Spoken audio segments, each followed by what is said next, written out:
to further unpack this conversation on the water crisis that we're seeing here in the country that many communities are facing right now. It's great to have you on the program. And of course, once again, Kholofelo Morodi is a social activist, as well as Prof. Anja du Plessis, an expert in water management.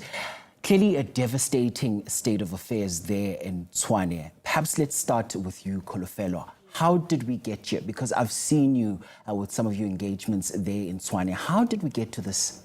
There's a lot of things that happened for us to get here. I think firstly, when we got into democracy, the infrastructure was just designed for a small population. Like, for example, if you take Rooiwal, it was designed for a small population. It wasn't designed to accommodate everyone. So when we got into democracy, there was no investment in the infrastructure. Then when we got to a point where we wanted to invest in infrastructure, there was a lot of corruption. You'd remember the situation with Edwin Sodi, that they tried to revamp the Rooiwal wastewater treatment plant, but because of corruption, we're not able to do that, and it had to take a lot of investigations for us to finally get to a point where the residents will be receiving clean drinking water. But I think at the heart of it is the fact that there was no investment in infrastructure, and that's what we needed to do. We never did that, and when we did try and invest, there was corruption. So those are the two things I think that are leading us to the situation where people's human rights is basically violated.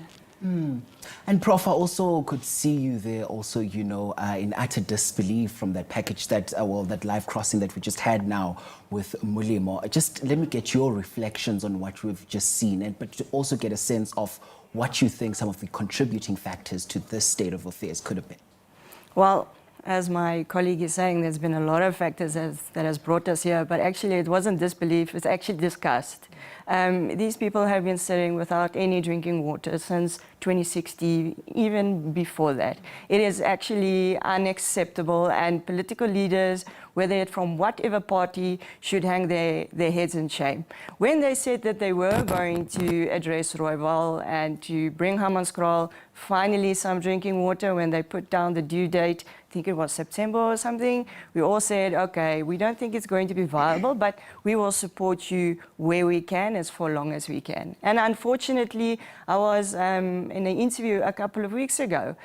Even though the water tankers are there, unfortunately, the people aren't getting water. At that point in time, a caller phoned in to say they are actually getting charged 300 Rand to fill a JoJo tank, and then when a lady goes there with a bucket, then they say, sorry, we're not giving you water, we're only giving the people with JoJo tank water. So there's an overall lack of integrity that has led us here. Corruption has played a role, misappropriation of funds has played a role. In the previous segment, saying that we need to give municipalities more money. Whether that's going to solve the issue, I really do not think so. We've been throwing money at this issue for many years. Our municipalities are in a dysfunctional state. So to trust them and say, listen, we're going to fix Rooiwal, we can only give them so much time, so much trust. But unfortunately, if you look at Hammanskraal, they've completely lost the trust of Hammanskraal community. And it doesn't only affect their day-to-day lives. They obviously use this water for their crops as well. It's affecting food security as well. So just to say that, you know, you shouldn't go and get yourself some other water, where are they going to get it? They can't go to the river. The river is infested with sewage, as well as all kinds of other toxic chemicals that comes from the catchment down. So there are numerous issues that have led us to where we are in Hammanskraal, and it doesn't seem like it's actually getting better. And here's the thing, as we continue to hear from the community there in Hammanskraal, this is a community that is still reeling from that devastating cholera outbreak last year. What is it really going to take to fix all of this right now? Well, it seems like we have to get a total revamp at this point in time. To say that other political parties are going to come in, water is already so politicized. We can see that it's not making any progress. You've got all kinds of other issues at the end of the day being at play. But what we actually need is, if it is a thing of like eThekwini actually acknowledging, listen, we cannot provide water and sanitation, then let it be like that. Whether the private sector has to actually jump in and do something. I know some people are hesitant about it, to say that they are afraid that the cost of water is going to increase. But then we need to look at public-private partnerships to try and finally address this issue. We cannot afford another Hammanskraal. And unfortunately, cholera is not only present there, DWS has also found it in the Vaal, downstream of the barrage at the Bloemhof. So it's a major issue everywhere. And unfortunately, we have poor service delivery, especially with the poor communities, the vulnerable. They go to rivers to try and collect water. They make use of that to say that they have to boil it. It's not acceptable at this point in time. We do know water is a human right. Let's treat it like that. And it's utter devastation to really witness at this point in time.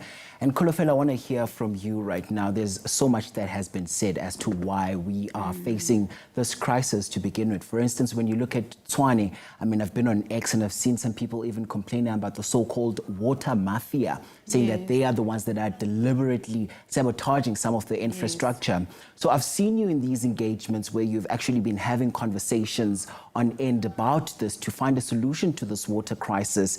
Let's just hear your view on this. What is happening on that front? Is there really an issue with the so-called water mafia? Oh, yes, I would say that. But also just going back to what Prof. Anja was saying, I think it is important that we don't only leave the function to the municipality, because that is where things have failed. You need intergovernmental relations to come in. And I think that is what now they're doing in Hammanskraal, where you've got the Department of Health, National Department of Health, bringing in money. I think they brought in about 4 billion. You've got DBSA being the implementing agent. So I think for a long time, things were left to the municipality, and that they should be able to just carry out this serious infrastructure. But you need other role players. And I think finally, there will be drinking water. But also, it's not only about Hammanskraal alone that is having these water challenges. It is a nationwide problem. And in Gauteng, for example, I think maybe what you might have seen was when we were at Lodium and there were issues with rainwater not delivering, and the community were up in arms because they couldn't receive water. Other things that we haven't factored in is the population growth that we can't account for. For example, the reservoir at Lodium was built to the capacity of about 45,000 residents. But now you've got a new township that is developed alongside it, where there's about 50,000 people living there, which is Itirileng. That is not accounted for, it's not budgeted, and that water is only meant for 45,000 people. But when you've got 90,000 people consuming water from a reservoir that's meant for 45,000 people, you have a problem. And the other biggest thing that we have is that there is 4% of water is lost through water leaks. So we've got illegal connections. So even if the municipality must generate revenue to, as the minister was saying, we need to maintain our infrastructure. It's very difficult to maintain your infrastructure when the water is used by 100% of the people that are not 100% of the people, but only 45% of the people are paying for that water. So a lot of the water is lost through your illegal connections. We cannot charge people that have connected illegally, or people that are not on the grid that don't have meters. So it is a serious issue that requires a lot of stakeholders to come into play. For example, we need to resolve the issue of illegal immigration, because that is what has led to some of the, especially on the infrastructure. There's a lot of pressure on the infrastructure. And even when we do our IDP and when we budget, we don't know how many people are in the city at the moment. We can only budget for those that are here legally, but there's a lot of illegal people that are in the country, and we can't account for that. And that is why residents get so frustrated. I think last week when we saw rainwater had some challenges and communities went for days without water, we did bring in the water trucks. And you are correct that there is a lot of corruption happening with the water trucks, and part of the reason why maybe we're not getting faster to the solution is you'll find there's sabotages. And I'd urge a lot of the genders to investigate it, because the city will come and repair a pipe so that communities can get water. 2 days later, that pipe is broken. We have to dispatch more water trucks. So sabotage of infrastructure is there is actually a lot of sabotage. There's a vandalism to infrastructure, and that is what is leading to the pollution into the rivers. For example, a wastewater treatment plant in Rietgat, if there's no electricity, you are literally pumping raw sewer into the rivers. So that's a result of vandalism.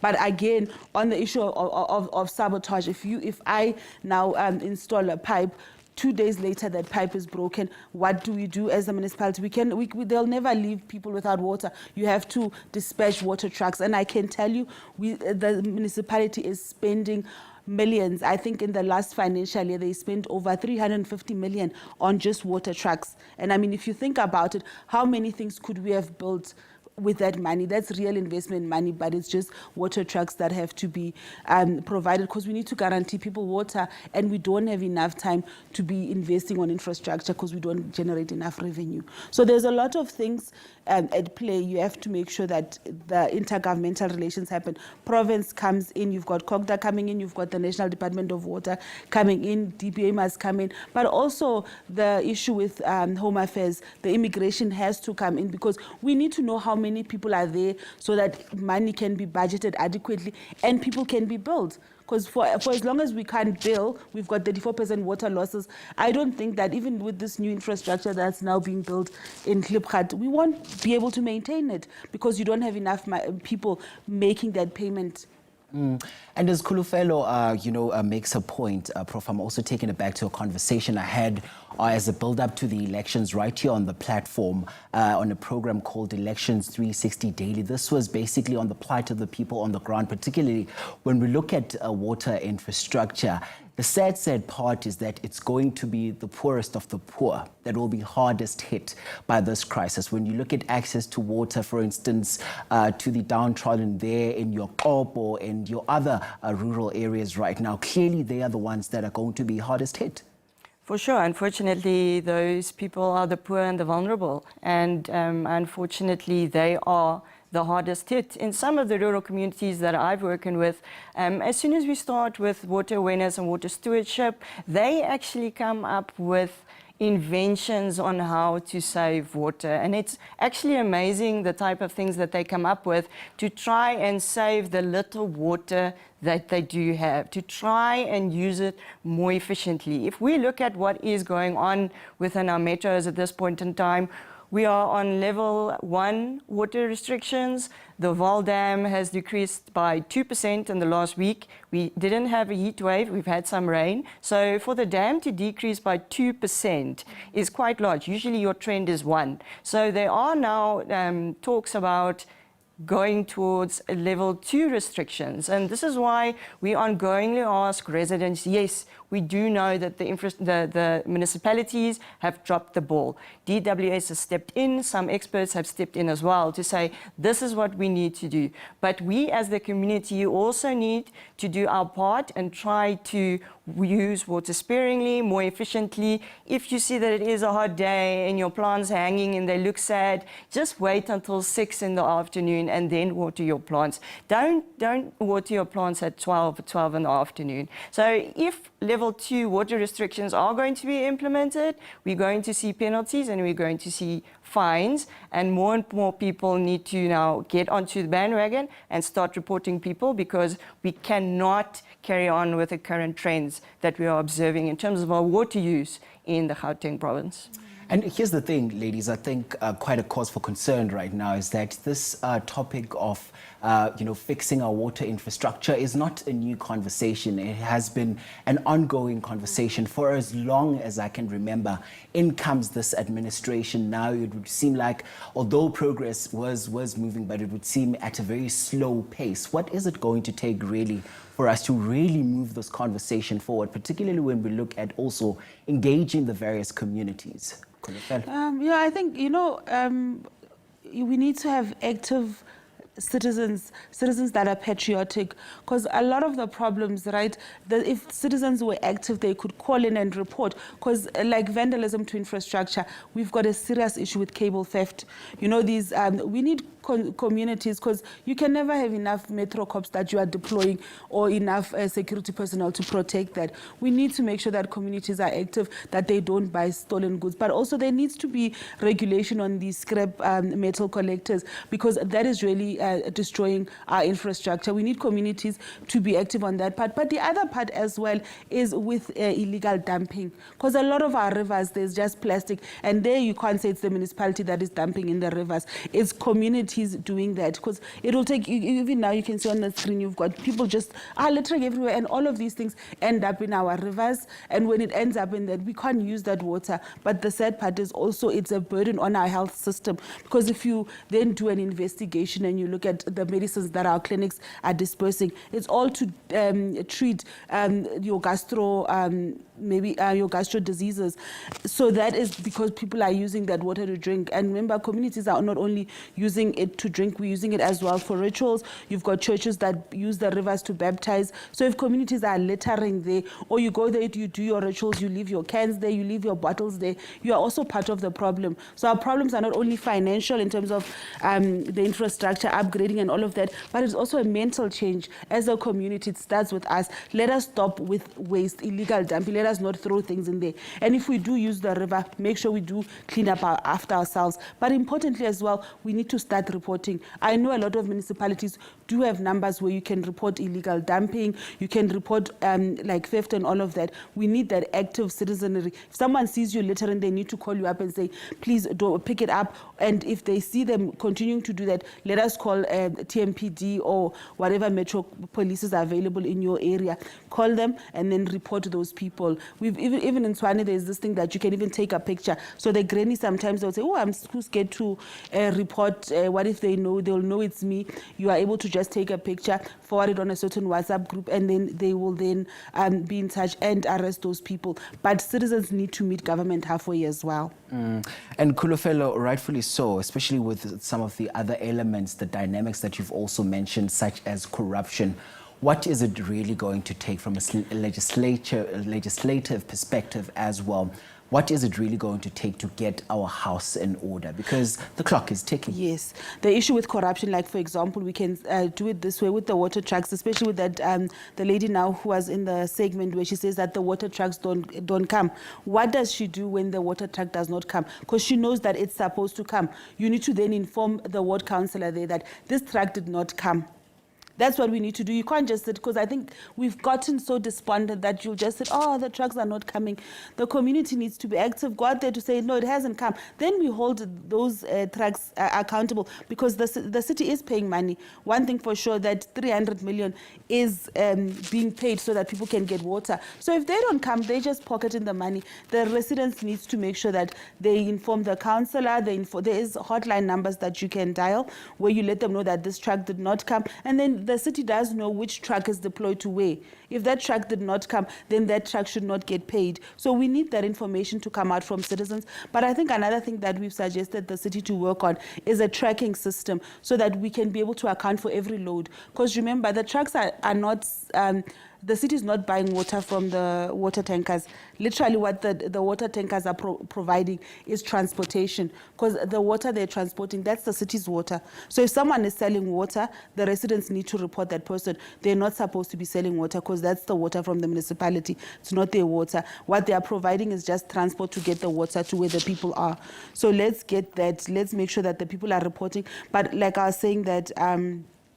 we are working on a tracking system so that they can be able to see how much water was deployed to that area, how often did that truck go before they make payment. I think the city of Tshwane has now done that with the waste trucks, because that was also a problem, and that the waste trucks now have to give their GPS coordinates to show that they did collect waste. I think that they want to also implement that now with these water trucks to make sure that they give the GPS coordinates so that we know that water was delivered to that specific community. So, Prof, I think Kholofelo has also said a mouthful in terms of finding our way around this very complex maze.